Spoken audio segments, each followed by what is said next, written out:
የዞተራ ክብረታይ ሰላምታችን በያላችሁበት ይድረስ። ወደ ሸገር ታይምስ ቤተሰቦች እንደምናላችሁ የዕለቱ የመረጃ ጥንቅራችን ነው ተጀመረ። እንደተለመደው አበይት ነጥቦችን አስቀድመን እናስተዋውቃችሁ።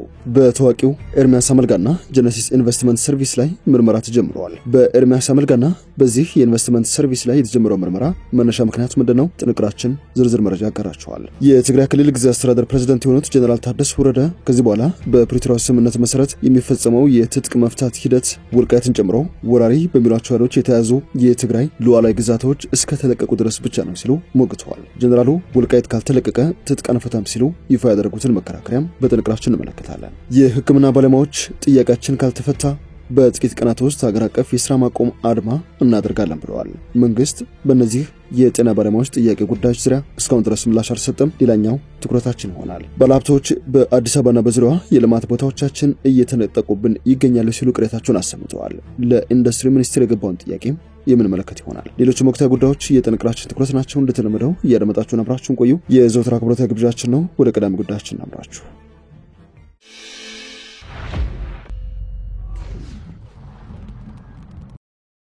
በታዋቂው ኤርሚያስ አመልጋና ጀነሲስ ኢንቨስትመንት ሰርቪስ ላይ ምርመራ መጀመሩ ተሰምቷል። በህገ ወጥ መንገድ ሰነደ መዋዕለ ንዋያችን ለህዝብ ሽያጭ በማቅረብ ገንዘብ ሲያሰባስቡ ነበሩ በተባሉት አቶ ኤርሚያስ አመልጋና ጀነሲስ ኢንቨስትመንት ሰርቪስ ኃላፊነቱ የተወሰነ የግል ማህበር ላይ ምርመራ መጀመሩን የኢትዮጵያ የካፒታል ገበያ ባለስልጣን አስታውቋል። ከነዚህ ቅሬታዎች መካከልም አቶ ኤርሚያስ አመልጋና ጀነሲስ ኢንቨስትመንት ሰርቪስ የተባለ ኃላፊነቱ የተወሰነ የግል ማህበር ሆኖ የተመዘገበ ኩባንያ ይገኙበታል። ባለስልጣኑ በህገ ወጥ መንገድ ሰነደ መዋዕለ ንዋያችን ለህዝብ ሽያጭ በማቅረብ ገንዘብ ሲያሰባስቡ በነበሩ ግለሰቦችና ድርጅቶች ላይ የቀረቡ ቅሬታዎችን ተቀብሎ ምርመራ እያደረገ እንደሚገኝ ካስታወቀ በኋላ አንዱም የቅሬታው አካል አቶ ኤርሚያስ አመልጋና ጀነሲስ ኢንቨስትመንት ሰርቪስ ተባለው የግል ኩባንያ ነው ብለዋል። ባለስልጣኑ ባወጣው መግለጫ ምርመራው የሚደረገው በኢፌዴሪ ሕገ መንግስት የመሰማት መብት መሰረት ሲሆን በሕገ መንግስቱም ሆነ በሌሎች ሕጎች የተሰጡ መብቶችና ጥበቃዎችም በሙሉ ይከበራሉ ባይ ነው። እንደ ካፒታል ጋዜጣ ዘገባ ግለሰቦችና ድርጅቶች ከካፒታል ገበያ ጋር ተያያዥ የሆኑ እንቅስቃሴዎች ላይ ሲሳተፉ ተገቢ የሆኑ ጥንቃቄዎችን ማድረግ ይገባቸዋል። በመሆኑም ባለስልጣኑ ግለሰቦችና ድርጅቶች በንግድ ድርጅቶች መስረታ ላይ ሲሳተፉ ከንግድ ምዝገባና ከመስረታ ጋር የተያያዙ ሰነዶችን የመመዝገብና የማረጋገጥ ስልጣን ከተሰጣቸው አካላት ተገቢውን ማጣራት ማድረግም እንደዚሁም ገንዘብ ከመክፈላቸው በፊት በባለስልጣኑ ፈቃድ ከተሰጣቸው ኢንቨስትመንት አማካሪዎች ብቻ ምክር በመጠየቅ እንዲሆን ባለስልጣኑ መልእክት አስተላልፈዋል። ህብረተሰቡ የካፒታል ገበያ አገልግሎት ሰጪ ለመሆን ፈቃድ ለማውጣት በሂደት ላይ መሆናቸውን በመግለጽ ኢንቨስትመንት ከሚጠይቁ ግለሰቦችና ድርጅቶች ጋር ውል ከመግባትና ገንዘብ ከመክፈል በፊት በትክክል ለመዝገባ ማመልከት አለማመልከታቸውን ከኢትዮጵያ ካፒታል ገበያ ባለስልጣን እንዲያጣራ እንደዚሁም ፈቃድ አግኝተናል በሚል የሚንቀሳቀሱ ወይንም የሚያስተዋውቁ ግለሰቦችና ድርጅቶች ጋር ከመዋዋልና ገንዘብ ከመክፈሉ በፊት ፈቃድ የተሰጣቸው መሆን አለመሆኑን ከባለስልጣኑ እንዲያረጋግጥ በጥብቅ አሳስበዋል። ፈቃድ ሳይሰጣቸው የካፒታል ገበያ አገልግሎት የሚሰጡ ለመስጠት የሚንቀሳቀሱና በማንኛውም ሚዲያ የሚያስተዋውቁ ግለሰቦችና ድርጅቶች ካሉ ለባለስልጣኑ ጥቆማ እንዲሰጥ ያሳሰበ ሲሆን እንደዚህ ያሉ ግለሰቦችና ድርጅቶች ላይ ባለስልጣኑ ተገቢውን እርምጃ እንደሚወስድ ነው ያስታወቀው። በንግድ ድርጅቶች፣ በአክሲዮን ገበያ፣ በሪል ስቴት እንደዚሁም በባንኮች መስረታ ስማቸው ከሚታወቁ ኢትዮጵያን መካከል አንዱ ነው አቶ ኤርሚያስ አመልጋ። የኢትዮጵያ መንግስት ባለፈው ሐምሌ ወር ላይ የኢትዮጵያ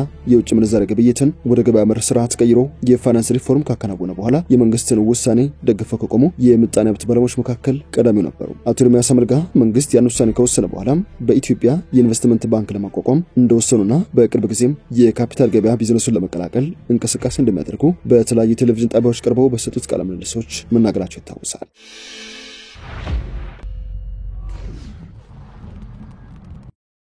ጥንቅራችን ተከተለ ይገኛል። የኢትዮጵያ አየር መንገድ በትላንትናው ዕለት በፓኪስታን አየር ክልል ላይ ለብቻ የበረረ የመጀመሪያው አየር መንገድ ሆኗል። ኦፕሬሽን ሲንዶር በሚል እየተካሄደ ባለው የህንድና ፓኪስታን ጦርነት ሁሉም አየር መንገዶች የፓኪስታንን አየር ክልል ትተው በአማራጭ መስመሮች በረራቸውን እያከናወኑ ይገኛሉ።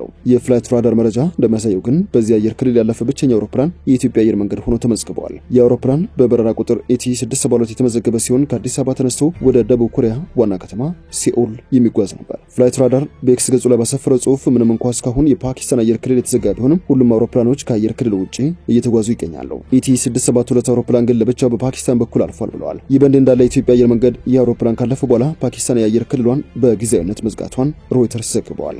የትግራይ ክልል ጊዜያዊ አስተዳደር ፕሬዝዳንት ሆኑት ሌተናል ጀነራል ታደሰ ወረደ ከዚህ በኋላ በፕሪቶሪያ ስምምነት መሰረት የሚፈጸመው የዲዲአር ወይንም ትጥቅ መፍታትና መልሶ ማቋቋም የሚለው ሂደት የሚፈጸመው ወራሪ ባሏቸው ኃይሎች ተይዘዋል ያሏቸው ግዛቶቻቸው እስከ ተመለሱ ድረስ ብቻ ነው ሲሉ ሞግተዋል። የጊዜ አስተዳደሩ ፕሬዝዳንት ጀነራል ታደሰ ወረደ በብሔራዊ ተሃድሶ ኮሚሽን ሁለተኛ ዙር የትጥቅ ማስፈታት መበተንና ከህብረተሰቡ ጋር የመቀላቀል መርሃ ግብር ሊጀመር የሚችለው የትግራይ ህገ መንግስታዊ ግዛቶች ወደ ነበሩበት ሲመለሱና ተፈናቃዮችም ወደ ቀያቸው ሲመለሱ እንደሆነ በኢትዮጵያ ከጀርመን አምባሳደር ጋር ባደረጉት ውይይት ላይ መናገራቸውን የክልሉ የዜና ምንጮች ዘግበዋል። በኢትዮጵያ የጀርመን አምባሳደር የሆኑት ጀንስ ሃንፌልድ ከሰሞኑ ለትግራይ ክልል አቀንተው ከክልሉ ጊዜ አስተዳደር ፕሬዝዳንት እንደዚሁም ከካቢኔያቸው ጋር ውይይት ማድረጋቸው ይታወሳል። በዚህ ውይይት ላይ የትግራይ ክልል ጊዜ አስተዳደር ፕሬዝዳንት ጀነራል ታደሰ ወረደ የትግራይ 40% የሚሆነው ግዛቱ በወራሪ ኃይሎች ቁጥጥር ስር ይገኛል ሲሉ መናገራቸው ይታወሳል። የጊዜ አስተዳደሩ ፕሬዝዳንት በትግራይ ክልል በኩል ጸለምቲ ተብሎ በሚጠራው በአማራ ክልል በኩል ደግሞ ጠለምት ተብሎ በሚጠራው አካባቢ ባለፈው ዓመት ሐምሌ የተመለሱ ተፈናቃዮች የጸጥታ ችግሮች እንደገጠሟቸው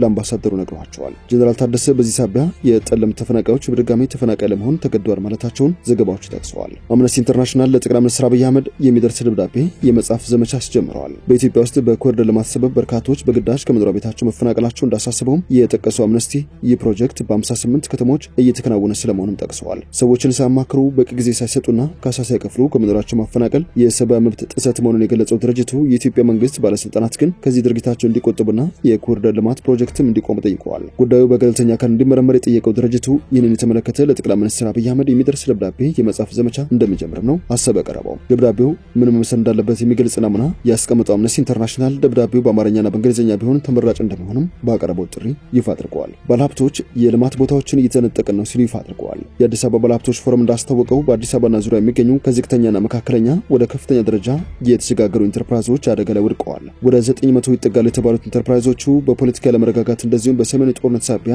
አደጋ ላይ ወድቀዋል ሲል ነው ይፋ ያደረገው። ፎረሙ ለኢንዱስትሪ ሚኒስቴር በላከው ደብዳቤ መንግስት በአፋጣኝ እነዚህን ኢንተርፕራይዞች እንዲታደግም ነው ጥሪ ያቀረበው። በ2010 ዓ.ም የመንግስት ለውጥ ኋላም ተከትሎ በመጣው የሰሜኑ ጦርነት ሳቢያ እነዚህ ለሀገር የጀርባ አጥንት የሆኑ ኢንተርፕራይዞች ናቸው ያላቸው ድርጅቶች ኪሳራ ላይ ሊወድቁ ነው ያለው ፎረሙ።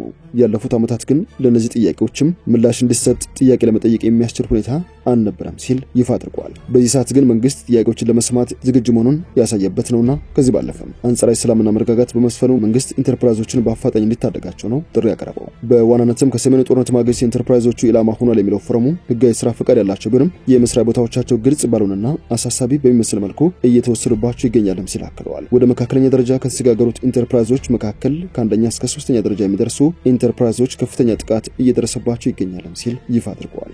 የጤና ባለሙያዎች በጥቂት ቀናት ጊዜ ጥያቄያቸው ካልተመለሰ ሀገር አቀፍ የሥራ ማቆም አድማ እንደሚያደርጉ ይፋ አድርገዋል። በተለያዩ ክልሎች የጤና ባለሙያዎች መንግስት የደሞዝ ጭማሪን፣ የትርፍ ጊዜ ክፍያንና ምቹ የሥራ ሁኔታን ማግኘትን ጨምሮ ላነሷቸው ጥያቄዎች ምላሽ ካልሰጠ በቀጣይ ሳምንት ሀገር አቀፍ የሥራ ማቆም አድማ እንደሚጠሩ አስጠንቅቀዋል። የሥራ ማቆም አድማ ጥሪው አስተባባሪ አካላት በተለያዩ ክልሎች የአስተዳደርና ጸጥታ አካላት የጤና ባለሙያዎች ላይ ለሚያደርሱት የመብት ጥሰት ተጠያቂነት እንዲሰፍንም ጠይቀዋል። ከትናንት በስቲያ ጀምሮ የጤና ባለሙያዎች መንግስት ለጥያቄያቸው ምላሽ እንዲሰጥ በማህበራዊ ትስስር ገጾች መልእክቶችን በማስተላለፍ ላይ ናቸው። የኢትዮጵያ ጤና ባለሙያዎች ማህበርም መንግስት የጤና ባለሙያዎች ላነሷቸው የመብት ጥያቄዎች በአስቸኳይ ምላሽ እንዲሰጥ በትናንትናው ዕለት ባወጣው መግለጫ ይፋ አድርጓል። የጤና ባለሙያዎች መብታቸውን ለማስከበር የሚያደርጉትን እንቅስቃሴ እንደሚደግፍና እውቅና እንደሚሰጥ የገለጸው ማህበሩ ሆኖም ጥያቄ የሚቀርብበት አግባብ ሀገርንና ህዝብን በማይጎዳ መልኩ መሆን አለበት ብሎ እንደሚያምን ነው ይፋ ያደረገው። ጉዳዩ በሀገሪቱ ላይ ችግር ከማስከተሉ በፊት መንግስት ለጤና ባለሙያዎች ጥያቄዎች ተገቢውን ምላሽ እንዲሰጥም ማህበሩ በአጽንኦት አሳስበዋል። ጤና ሚኒስቴር በበኩሉ ለጤና ባለሙያዎች ጥያቄዎች እውቅና እንደሚሰጥና ለጥያቄዎቹ ተገቢውን ምላሽ ለመስጠት ያጭር የመካከለኛ የረጅም ጊዜ እቅድ ነድፎ እየተንቀሳቀሰ ስለመሆኑ አስታውቆ ነበር።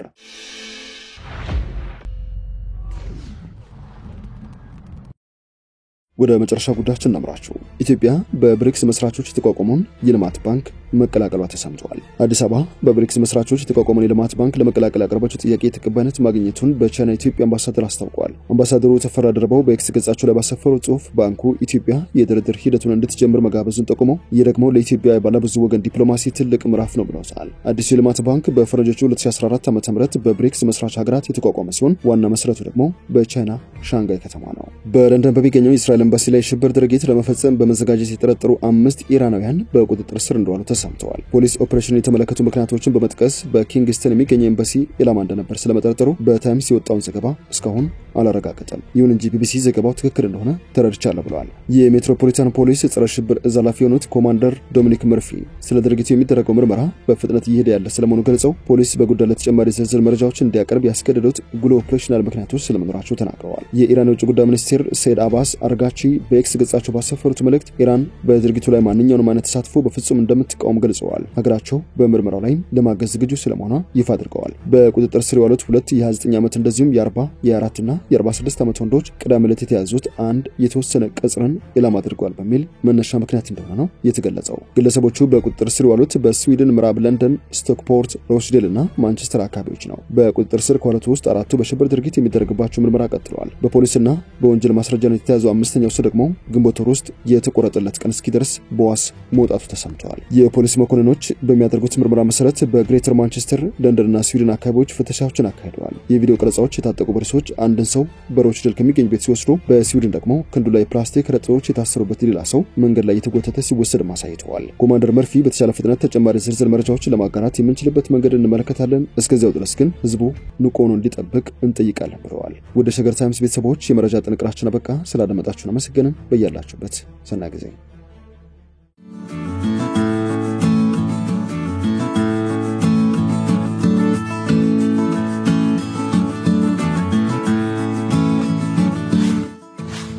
ሸገር ታይምስ ሚዲያን ሰብስክራይብ በማድረግና ደወሉን በመጫን ይከተሉን።